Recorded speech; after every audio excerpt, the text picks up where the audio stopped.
Episode की शुरुआत में रेंतारो दिखाया जाता है जो कि एक लड़की को प्रपोज कर रहा होता है और बोलता है प्लीज मेरे साथ डेट पर चलो। वो लड़की बोलती है तुम बहुत अच्छे और दयालु भी हो पर तुम्हें डेट करने के ख्याल से मुझे उल्टी आ रही है और सॉरी बोलकर वहां से चली जाती है। रेंतारो बहुत उदास हो जाता है और बोलता है कि आज मेरा रोमांस मर गया। अब वो अपने दोस्त के साथ जा रहा होता है तो उसका दोस्त बोलता है ऐसा चेहरा ना बनाओ जैसे कि दुनिया ही खत्म हो गई, वैसे ये तुम्हारा कौन सा रिजेक्शन था। तो रेंतारो बोलता है कि तुम्हें शर्म नहीं आती, तुम अपने टूटे हुए दोस्त के दिल के साथ ऐसा सवाल पूछते हो। तो उसका दोस्त बोलता है कि मैं वैसे भी तुमसे आज के बाद नहीं मिलने वाला। रेंतारो बोलता है कि अच्छा तो अब हमारी साथ में बिताई यादों को तुम बर्बाद करने वाले हो, ये मेरा सोवर रिजेक्शन था। तो उसका दोस्त बोलता है मैं हैरान हूँ कि तुम्हारे पास पहले 99 के बाद भी आगे जाने की हिम्मत है। उसका दोस्त बोलता है कि तुम 100वीं लड़की तक पहुंचे कैसे, तुमने पहले लड़की को कब प्रपोज किया था। तो रेंतारो बोलता है कि उस दिन को मैं कैसे भूल सकता हूँ, जब मैं 8 महीने का था तब मैंने एक लड़की को प्रपोज किया था। उसका दोस्त बोलता है कि तुम एक इंसान नहीं हो, तुम एक हैवान हो हैवान।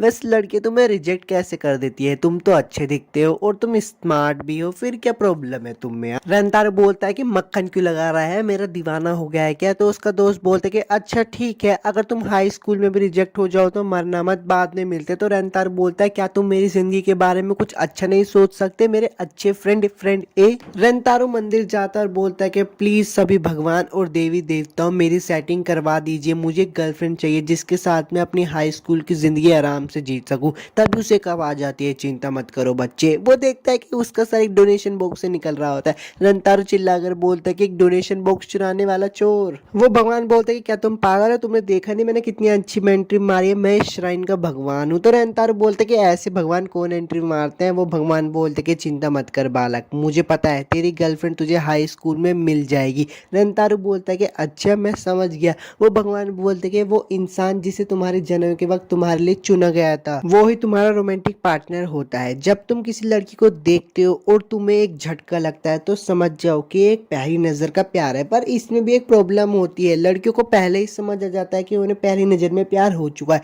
पर लड़कों को समझने में बहुत समय लग जाता है और सच्ची पार्टनर मिलने के लिए थोड़ा टाइम तो लगता ही है। रेंतारो बोलता है कि जो लोग सिंगल रह जाते हैं उनका क्या होता है। भगवान जी कहते हैं उनका कुछ नहीं होता, सच्ची पार्टनर सिर्फ किस्मत वालों को ही मिलती है। तो रेंतारो बोलता है अच्छा मुझे मेरी सोलमेट हाई स्कूल में मिलेगी और मैं उसके साथ गुलू गुलू कर सकता हूँ। भगवान बोलते कि तुम्हें पता है मैं तुम्हें खुशखबरी बताता हूँ, हाई स्कूल में तुम्हारी पूरी 100 गर्लफ्रेंड होगी, तुम्हारे पास लड़कियों का पूरा ग्रुप ही ग्रुप होगा। रेंतारो बोलते कि अरे वाह आज तो किस्मत चमक गई। पर वो भगवान को एक चेतावनी देता है, वो बोलता है कि अगर ये बात झूठी हुई ना मैं इस मंदिर को जला दूंगा। और सीन बदल जाता है। अब 1 महीने के बाद का सीन दिखाया जाता है। रेंतारो बोलता है कि क्योंकि हम ग्रेजुएशन के बाद सीधा यहाँ आ गए इसलिए हमें ज्यादा इंतजार नहीं करना पड़ा। रेंतारो अपनी क्लास की तरफ जा रहा होता है तभी वो 2 लड़कियों से टकरा जाता है। उन लड़कियों को देखकर रेंतारो को एक झटका लगता है और वो मन में बोलता है अच्छा क्या भगवान इसी के बारे में बोल रहे थे, क्या यही मेरी सोलमेट से। वो उनको घूर रहा होता है तो मन में बोलता है नहीं इन्हें घूरना बंद करो वरना बहुत अजीब लगेगा। वो 2 लड़कियों को हाथ देता है और उन्हें उठने के लिए बोलता है, पर उनमें से एक लड़की बोलती है माफ करना मेरे पैर में चोट आ गई, क्या तुम मुझे नर्स ऑफिस ले जा सकते हो। रेंतारो मन में सोच रहा होता है कि मैं कितना बड़ा गधा हूँ, मैंने अपनी सोलमेट से अभी पहली बार मिला ही हूँ और उसे पहली बार में ही चोट पहुंचा दी। पर जो वो लड़की होती है उससे लग रहा होता है कि वो बहुत रो रहा है बस इसलिए क्योंकि उसने एक अजनबी को चोट पहुंच। वो उस लड़की को उठाने ही जा रहा होता है तभी दूसरी लड़की ड्रामे करने लगती है। वो बोलती है कि मैं ऐसा नहीं है कि मेरे पैर में मोच आ गई और मैं तुम्हारा सहारा लेना चाहती हूँ। तो रेंतारो से बोलता है कि तुम्हें भी चोट आई है। वो लड़की बोलती है हाँ मेरे भी मोच आने लगे। और ये बात सुन के तो भाई हमारा मेन कैरेक्टर अपने अंदर घुसे ही घुसे बजाने लगता है, बोलता मैं कितना फालतू अपनी सोलमेट से अभी मिला हूँ और दोनों को ही मैंने चोट पहुंचा दी। वो दोनों खड़ी हो जाती है और बोलते रुको ऐसा मत करो। रेंतारो बहुत हैरान हो जाता है, वो बोलते हैं तुम दोनों तो खड़ी हो सकती है। वो दोनों वापस लेट जाते हैं और बोलते ज्यादा बकवास मत करो हमें उठा के नर्स ऑफिस लेके जाओ। वो उन दोनों को नर्स ऑफिस लेके जा रहा होता है पर वो देखता है, वो बोलता है कि अरे यार मुझे ऐसा लग रहा है कि तुम दोनों मुझे उठा कर लेकर जा रही हो। तो वो 2 लड़के बोलते 3 लोगों की बैलेंस की वजह से हमारा बैलेंस बिगड़ रहा है। वो उससे चिपक रही होती है तो दूसरी लड़की बोलती है ओए ज्यादा उसे चिपको मत। रेंतारो बोलता है कि मैं तुम लोगों को अपने बारे में बताता हूँ, मैं क्लास 1-4 से आई जो रेंतारो हूँ और तुम दोनों का क्या। अब देखो जो पीले वाली लड़की है उसका नाम है इंडा, वो भी क्लास 1-4 से है, और जो पिंक बाल वाली लड़की है उसका नाम है हाकारी, वो भी क्लास 1-4 में, और ये सब तीनों क्लासमेट है। ठीक है, अब वहाँ से दो लड़कियाँ गुजर रही होती है, वो बोलते कि मैंने सुना है कि बगीचे में कुछ फूल है, अगर तुम उस फूल के लेके अपने प्यार को इजहार करते हो ना तो वो 100% मान जाएगा। तो वो लड़की बोलती है तुम मजाक कर रही हो क्या? वो दूसरी लड़की बोलते नहीं, मैंने सुना है कि 100% कामयाब करता है। तो वो दोनों लड़कियां वहाँ पे ये बातें सुन लेती है और वहाँ से चली जाती है। वो बोलती है हमें कुछ काम याद आ गया। रंतारो बोलता है कि अब तुम्हारे पैरों में दर्द नहीं हो रहा। 4 घंटे बीत जाते हैं तो रंतारो बोलता है कि मुझे नहीं पता था कि आज मैं एक सर्कल लेंस ढूंढवाऊंगा और उसको ढूंढने में 4 घंटे लग जाएंगे। मैं उन दोनों लड़कियों से मिलना चाहता था पर अब मुझे लगता है कि मैं उनसे मिल नहीं पाऊंगा।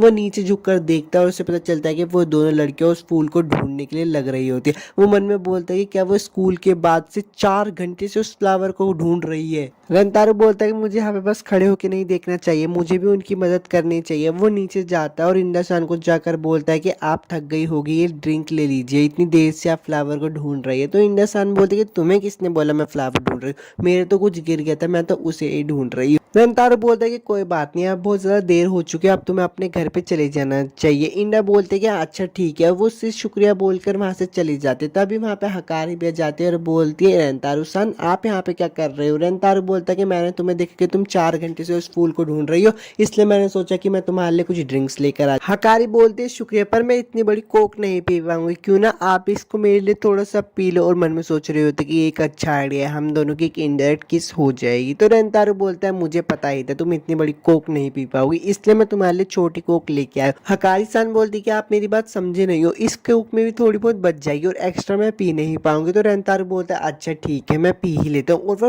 पी के उसको दे देता है। हकारी पी लेती है पर उसके हाथ से ड्रिंक गिर जाती है, वो रोने लगती है। रंतारो हकारी को उठाने ही वाला होता है पर हकारी बोलते कि मैं आपसे कुछ बात करना चाहती हूँ, मैं माफी चाहती हूँ, ये बहुत जल्दी है, मुझे आपसे बहुत ज्यादा प्यार हो चुका है। मैं आपको इसलिए बता रही हूँ क्योंकि मुझे बाद में इस चीज का अफसोस नहीं करना था। मुझे पता है मैं अकेली नहीं हूँ जिसे आपसे प्यार हो। रंतारो मन में बोलता है कि मुझे पहली बार किसी लड़की ने प्रपोज किया, मैं बहुत खुश हूँ। वो उसका हाथ पकड़ के उसे कुछ बोलने ही वाला होता है पर वहाँ पे इंडासान आ जाती है। वो बोलता है आप इतनी सारी कैंस क्यों लेके आई हो? इंडासान बोलती है कि मुझे नहीं पता था तुम्हें कौन सी कैन पसंद है, इसलिए मैं सारी उठा के ले। और वो हकारी के पास जाती है और बोलती है कि तुम इसके इतने करीब क्यों आ रही हो? हकारी बोलती है मुझे नहीं पता था कि आप भी आईजू सान को पसंद करते हो। इंडा बोलती है कि मैंने तुम्हें सुना था, तुमने बोला था कि सिर्फ मैं ही नहीं हूँ। वो दोनों ही रंतारो को प्रपोज कर देते और बोलते हैं हम में से किसी एक को चुनो। पर यहीं पे ही सीन चेंज हो जाता है और रात को रंतारो अपने कमरे में बैठकर सोच रहा होता है कि मैं उन दोनों को कैसे जवाब दूं। मैंने उनको बोला कि मैं तुम्हें कल तक जवाब दे दूंगा।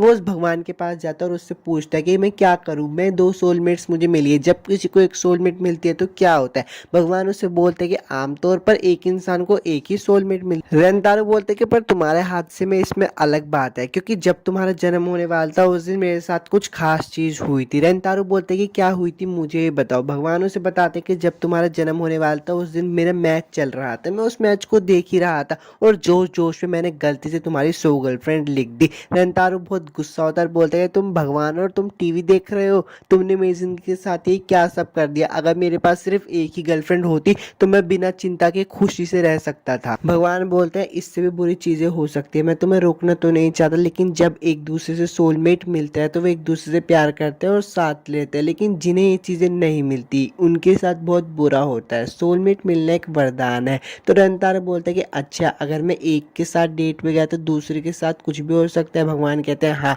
वो मर भी सकते हैं। रंतारो बोलता है कि अरे तुमने मेरे साथ ये क्या कर दिया, मैं तुम चाहते कहोगे मैं क्या करूँ। रंतारो घर जाते हुए कुछ भी सोच नहीं पा रहा होता पर तभी उसके दिमाग में एक आइडिया आता है। वो बोलता है कि मैं दोनों को एक गर्लफ्रेंड बना लेता हूँ, इससे मैं एक को मरने से बचा सकता हूँ। अब सुबह हो जाती है, वो दोनों लड़कियां बोलती है कि अब बताओ तुम्हें कौन पसंद है। वो बोलता है मुझे दोनों ही पसंद है। दोनों लड़कियां बोलती क्या तुम्हारा दिमाग खराब हो गया, तुम हम दोनों को साथ में डेट करो। रंतारो बोलता है कि हाँ मैं तुमसे भीख मांगता हूँ, प्लीज तुम दोनों मेरी गर्लफ्रेंड बन जाओ, मैं तुम दोनों को अच्छे से टाइम दूंगा। वो दोनों पहले थोड़ा गुस्सा होती है पर एंड में जाके मान ही जाती है। अब यहाँ पे बंदा बताता है कि ऐसे ही रंतारो की लव लाइफ शुरू हो गई, पर हमें भूलना नहीं चाहिए कि अभी उसकी जिंदगी में 98 गर्लफ्रेंड्स और रह रही। यार एपिसोड 1 तो खत्म हो गया। वीडियो अच्छी लगी तो लाइक और सब्सक्राइब जरूर करना। मिलता हूँ आपसे नेक्स्ट एनिमे एक्सप्लेनेशन वीडियो।